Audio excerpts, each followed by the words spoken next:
Doctor Srivarma's wellness அனைத்து நோய்களுக்குமான ஆயுர்வேத மருத்துவம் தமிழகம் எங்கும். For appointments 99424411 and 99421166. திரு வினோத் செல்வம் அவர்கள் மாநிலத்தினுடைய துணைத் தலைவர்.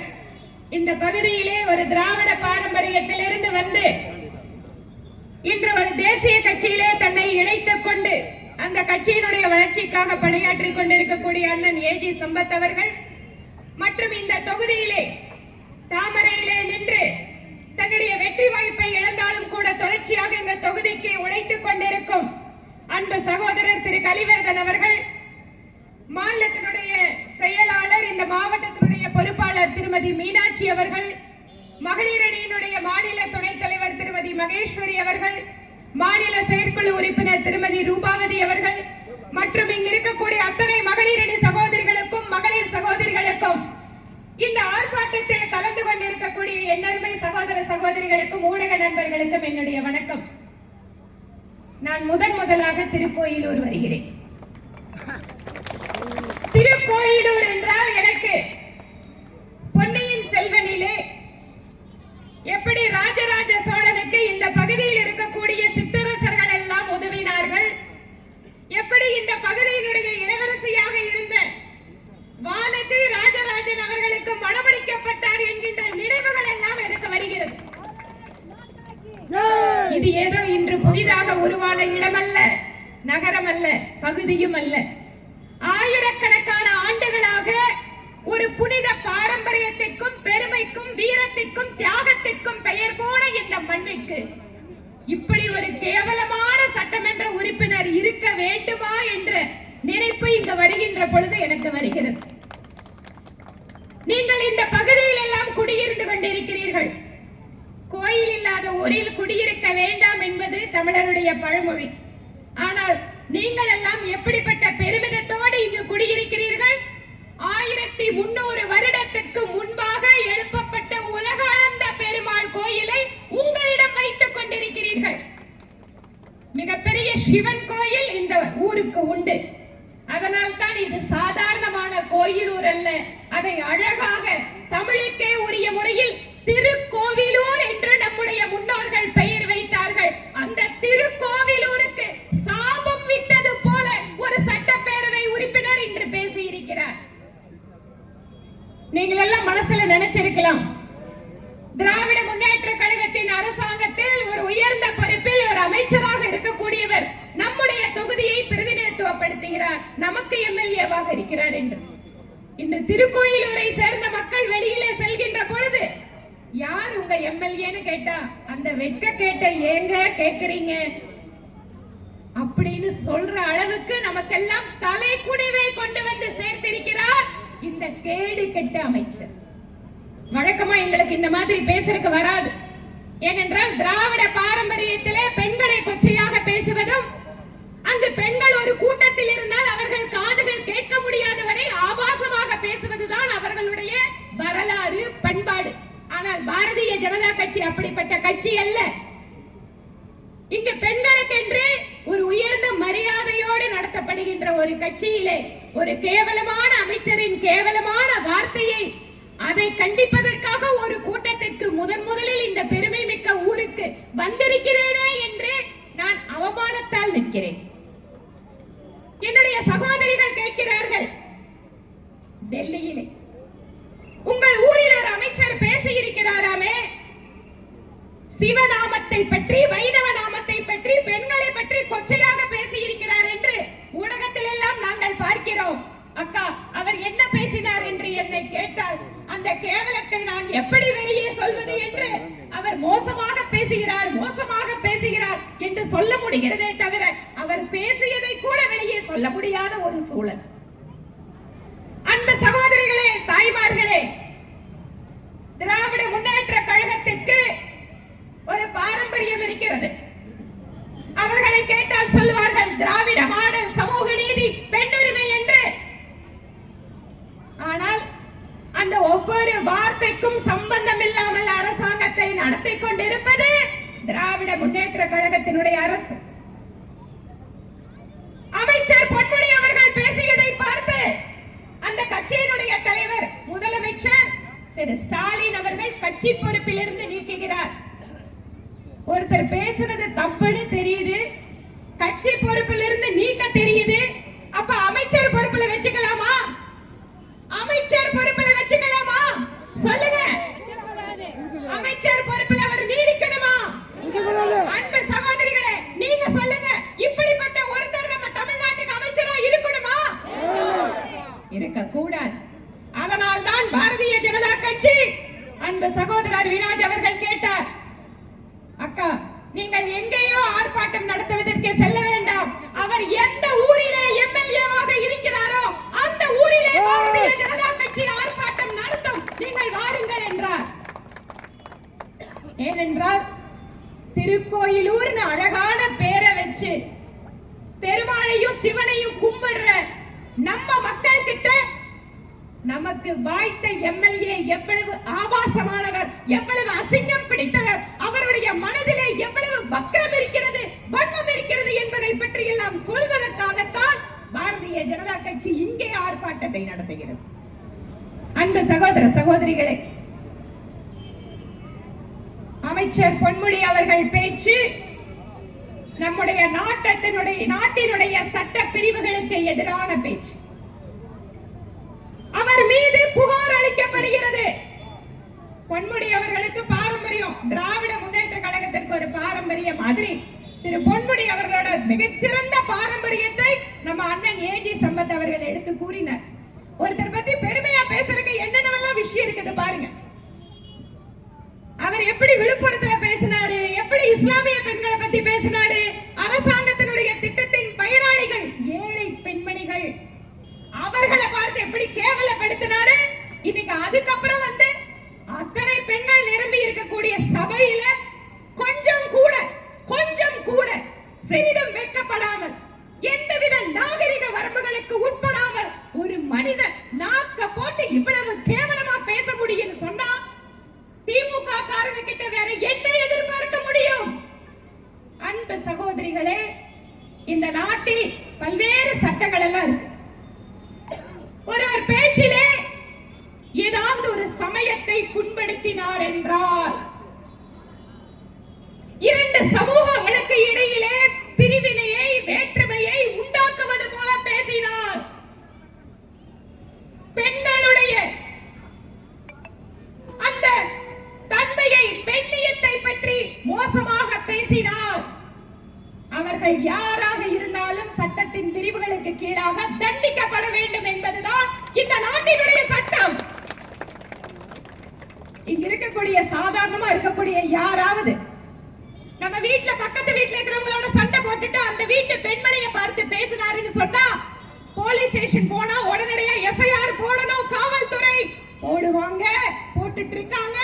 ஆனால் ஏன் பொன்முடி அவர்கள் மீது இதுவரை வழக்கு பதியவில்லை என்பதுதான் பாரதிய ஜனதா கட்சியினுடைய கேள்வி. திரு ஸ்டாலின் அவர்களே, உங்களுடைய திராவிட மாடல் ஆட்சியில் சாதாரண குடிமகன் தப்பு செய்தால் அவனுக்கு எஃப்ஐஆர், ஒரு அமைச்சர் தப்பு செய்தால் அவரை நீங்கள் பாதுகாப்பீர்களா? இன்று உயர்நீதிமன்றத்திலே நீதிபதி கேட்கிறார், பொன்முடி அவர்கள் பேச்சிலே ஆபாசம் இருக்கிறது, பொன்முடி அவர்கள் பேச்சிலே சிவனை கும்பிடுகிறவர்கள் மத்தியில வைணவத்தை சமய சின்னமாக அணிபவர்களை அவர் காயப்படுத்தி இருக்கிறார், சமூகத்துக்கிடையே வெறுப்பை உண்டாக்குகின்ற ஹேட் ஸ்பீச், வெறுப்பை உண்டாக்குகின்ற விதத்திலே அவர் பேசி இருக்கிறார். 3 முக்கியமான சட்ட பிரிவுகளை அவர் மீறி இருக்கிறார் என்பது கண்கூடாக தெரிகின்ற உண்மை. அவர் மீது புகார் கொடுக்கப்படுகிறது. மதுரை உயர்நீதிமன்றத்தில் அரசாங்க வக்கீல் அமைச்சருக்காக பேசுறாரு, பிரிமா ஃபேசி கேஸ் மேட் அவுட் ஆகல. அப்படின்னா என்ன? அடிப்படை முகாந்திரம் வழக்கு பதிவு செய்வதற்கு இங்கு பதிவாகவில்லை என்கின்ற பச்சை பொய்யை நீதிமன்றத்தில் இந்த அரசாங்கம் சொல்கிறது. இது திராவிட மாடல் அரசா? நீங்க உண்மையை பேசுகின்ற அரசா? திரு ஸ்டாலின் அவர்களே, எப்படி உங்கள் வழக்கறிஞர் இந்த வழக்கிலே எந்த அடிப்படை முகாந்திரமும் இல்லை என்று சொல்லலாம்? சாதாரணமா இருக்கிற பச்சை குழந்தைகளுக்கும் படிப்பே இல்லாத பெண்களுக்கும் கூட தெரிகிறது இது எவ்வளவு கேவலமான அருவருக்கத்தக்க பேச்சு என்று.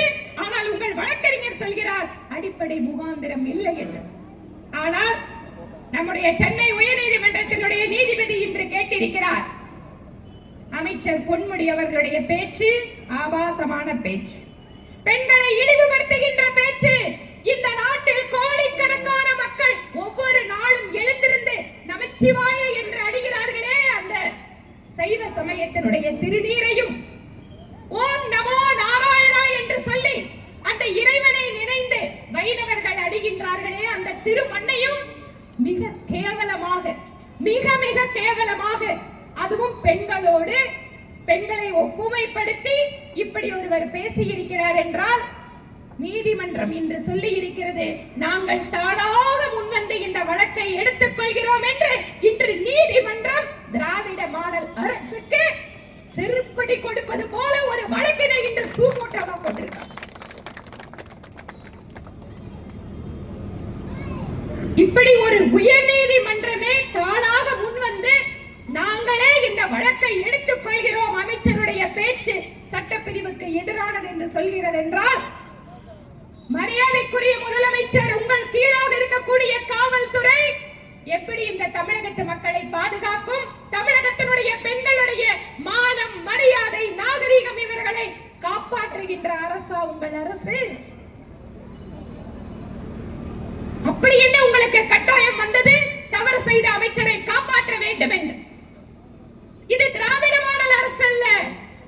தவறு செய்கின்ற அமைச்சர்களை எல்லாம் கட்டி காத்துக் கொண்டிருக்கின்ற ஒரு புதிய மாடலை அவர்கள் இங்கு காட்டிக் கொண்டிருக்கிறார்கள்.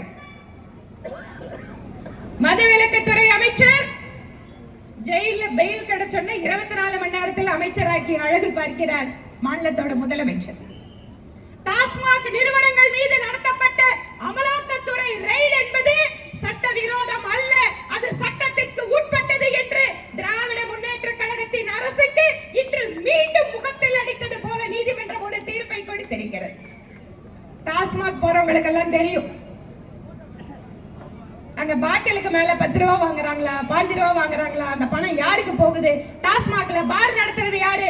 பாருக்கு கொடுக்கிற பணம் எந்த அமைச்சர் கிட்ட போகுது? அந்த அமைச்சர் எங்க கொண்டு போய் கொடுக்கிறாரு? இதெல்லாம் நாங்க சொல்லலைங்க. திராவிட மாடல் அரசில் இருக்கக்கூடிய ஒரு அமைச்சர் போன்ல பேசுறாரு, 30,000 கோடி அடிச்சாங்களா? 30,000 கோடி அடிச்சிருக்க கூடிய அந்த நபர்கள் யார் என்பதை வெளியே தெரிய விடாமல் இருப்பதற்காக அந்த அமைச்சரை இன்னொரு துறைக்கு மாற்றி அந்த துறையில பணமே கொடுக்காமல் பார்த்து கொண்டிருப்பது திராவிட மாடல் அரசு. அந்த அமைச்சரே சொல்லிட்டாரு, எனக்கு அமைச்சர்னு பேருக்கு கொடுத்திருக்காங்க, ஆனா பணம் எல்லாம் ஒண்ணு இல்லைங்க, என்கிட்ட அதிகாரம் இல்லைங்க. அவர் செஞ்ச தப்பு இல்லைங்க, அவர் செஞ்ச தப்பு ஒண்ணுதான், 30,000 கோடிய அவங்க 2 வருஷத்துல சம்பாதிச்சாங்கன்னு யாருகிட்ட போய் சொல்றாரு. அதுதான் அவர் பண்ண தப்பு. இப்படிப்பட்ட அரசுதான் தமிழகத்தை இன்று ஆண்டு கொண்டிருக்கிறது. ஒவ்வொரு அமைச்சர்கள் மீதும் வழக்கு. என்ன வழக்கு? இதோ திருக்கோயிலூர் சட்டப்பேரவை உறுப்பினர் அமைச்சர் பொன்முடி அவர்கள் மீது ஆபாசமாக பேசின வழக்கு மட்டும் இல்ல, செம்மண்ணை எப்படி அவர் அதிகார துஷ்பிரயோகம் பண்ணி விற்றார். ஒரு அரசாங்கத்தில் பொறுப்புமிக்க அமைச்சராக பதவி வகித்தவர் தனக்கும் தன்னுடைய குடும்பத்தை சார்ந்தவர்களுக்கும் அரசு பதவியை எப்படி முறைகேடாக பயன்படுத்தி சம்பாதித்தார் என்பது நீதிமன்றத்தினுடைய தீர்ப்பு. நீதிமன்றத்தோட தீர்ப்பு வந்தோன்னா அமைச்சர் பதவியிலிருந்து போறாரு, அப்புறம் உடனே சுப்ரீம் கோர்ட்ல போய் அவர் திருப்பி அமைச்சர் ஆக்குறாங்க. திரு ஸ்டாலின் அவர்கள் அழகா சொன்னார், எனக்கு நைட் படுத்தா தூக்கம் வர மாட்டேங்குது, என்னோட உடம்ப பாருங்க அப்படின்னு சொல்றாரு. கட்சிக்காரங்க கிட்ட முதலமைச்சர் சொல்றாரு, என் உடம்ப பாருங்க ஐயா, ஏயா இப்படி படுத்துறீங்க, நான் நைட்டு படுத்தா காலையில எந்திரிக்கும் போது எந்த அமைச்சர் என்ன பேசினாரோன்னு நான் பதவதச்சு எந்திரிக்கிறாயாங்கிறார். ஸ்டாலின் அவர்களே, நீங்கள் நல்ல உடல் நலத்தோடு ஆரோக்கியமாக நீண்ட நாள் வாழ வேண்டும் என நாங்கள் இறைவனை பிரார்த்திக்கிறோம். நீங்க நல்லா இருங்க. ஏன் கஷ்டப்பட்டு உங்க அமைச்சர்கள் எல்லாம் காப்பாத்துறீங்க? தப்பா பேசின அமைச்சர் எல்லாம் வச்சுட்டு ஏன் தூக்கத்தை கெடுத்து உங்க உடம்பை கெடுத்துக்கிறீங்க? பிஜேபி உங்களை கேக்குது, நீங்க நல்ல உடல் நலத்தோட நல்ல உறக்கத்தோட நீங்க இருக்கணும்னு சொன்னா தப்பு செய்கின்ற அமைச்சர்களை எல்லாம் வீட்டுக்கு அனுப்புங்கள், நீங்கள் நல்லபடியாக இருப்பீர்கள்னு நாங்க சொல்றோம். மாநிலத்தில் இருக்கக்கூடிய முக்கிய இலாக்காக்களை வைத்திருக்கக்கூடிய அமைச்சர்கள் மீதெல்லாம் ஊழல் வழக்குகள், தனது அதிகாரத்தை பயன்படுத்தி வருமானத்திற்கு அதிகமாக சொத்து சேர்த்த வழக்குகள் ஒவ்வொரு நாளும் நீதிமன்றத்தில் வருகிறது. இங்க பிஜேபியிலும் ஒரு கேண்டிடேட் போட்ட அண்ணன் கலிவர்தன் அவர்கள் முன்னாள் எம்எல்ஏ. ஆனால் நீங்கள் வெற்றியை கொடுக்கவில்லை. ஆனாலும் கூட தமிழகத்தினுடைய மக்கள் வருகின்ற தேர்தலில் தேசிய ஜனநாயக கூட்டணி அரசு பதவி ஏற்பதற்காக வாக்களிப்பதற்கு தயாராகி விட்டார்கள் என்பதுதான் இந்த கூட்டத்தினுடைய அடையாளம். பல ஆண்டுகளாக பாரதிய ஜனதா கட்சியினுடைய தமிழகத்தின் பல பகுதிகளுக்கு நான் சென்றிருக்கிறேன். விழுப்புரம், கடலூர் மாவட்டங்களை அவர்களுடைய ரிப்போர்ட்டை கொடுக்கும் போது விழுப்புரம், கடலூர் சரிப்பா பிஜேபியில் எவ்வளவு வந்திருக்கு, வந்தது பிளஸ் அப்படின்னு சொல்லி நினைச்சிட்டு இருந்த நிலைமையை இன்று ஆயிரக்கணக்கிலே கூடி இருக்கக்கூடிய பாரதிய ஜனதா கட்சி தொண்டர்கள் இப்போது சொல்கிறார்கள்.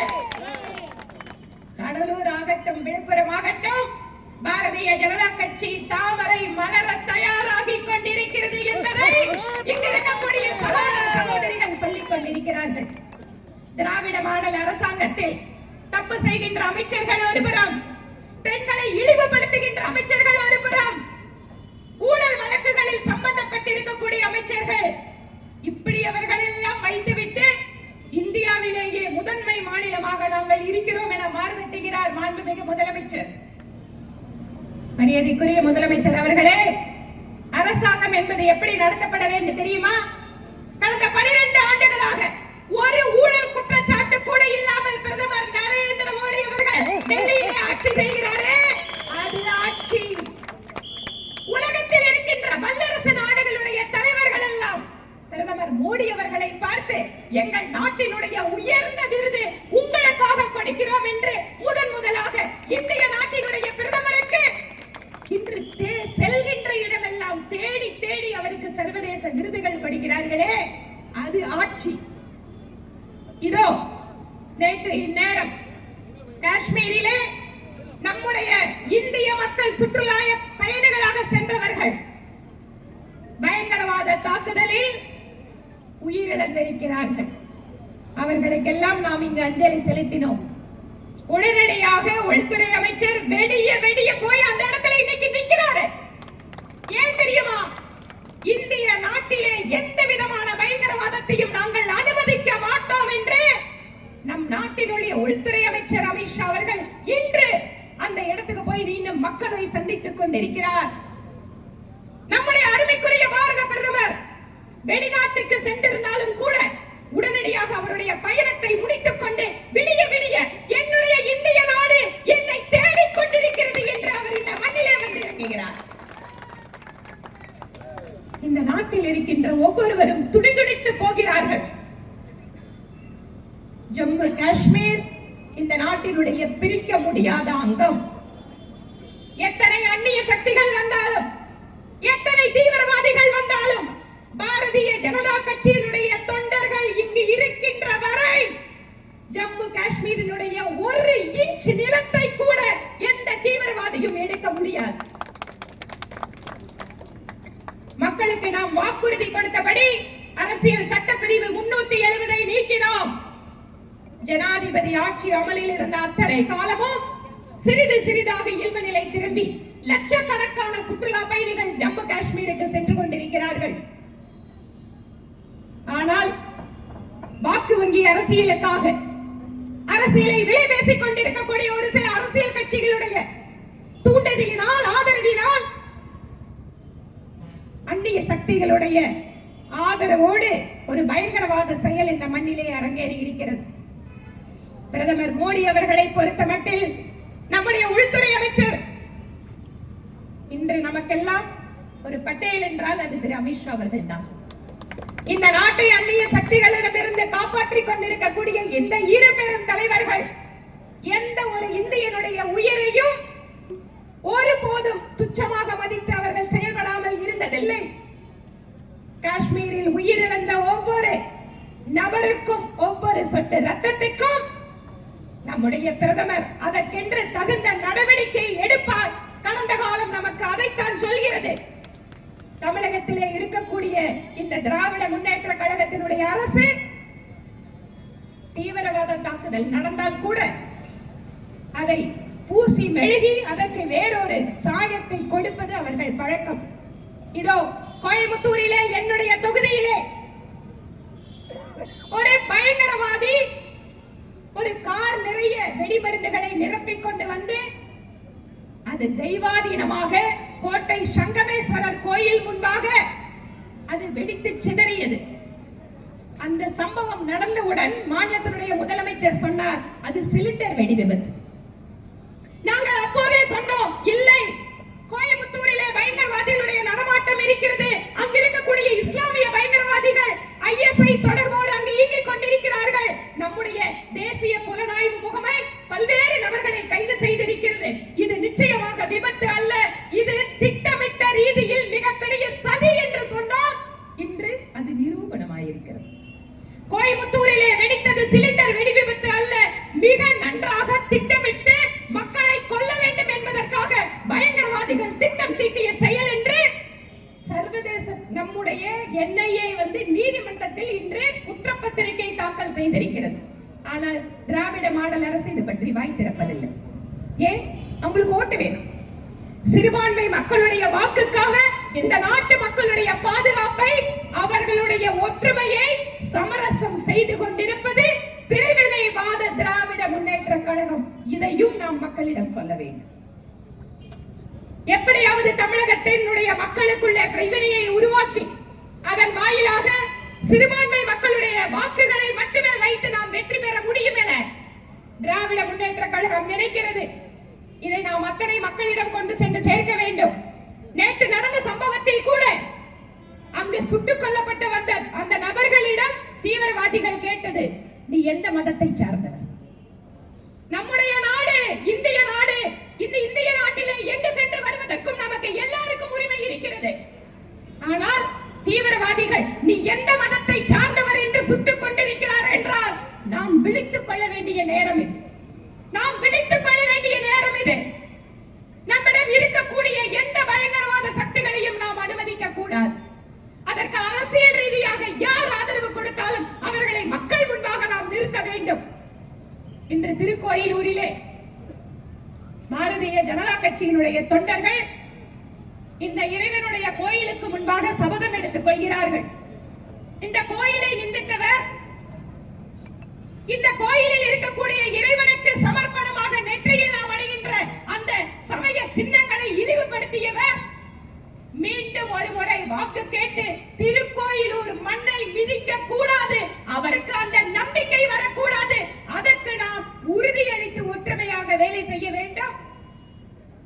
இப்போது நம்மிடம் தேசிய ஜனநாயக கூட்டணியிலே தமிழகத்தினுடைய எதிர்க்கட்சியாக இருக்கின்ற அண்ணா திராவிட முன்னேற்ற கழகம் இணைந்திருக்கிறது. ஏற்கனவே தேசிய ஜனநாயக கூட்டணியில் இருக்கின்ற கட்சிகள் இருக்கிறார்கள்.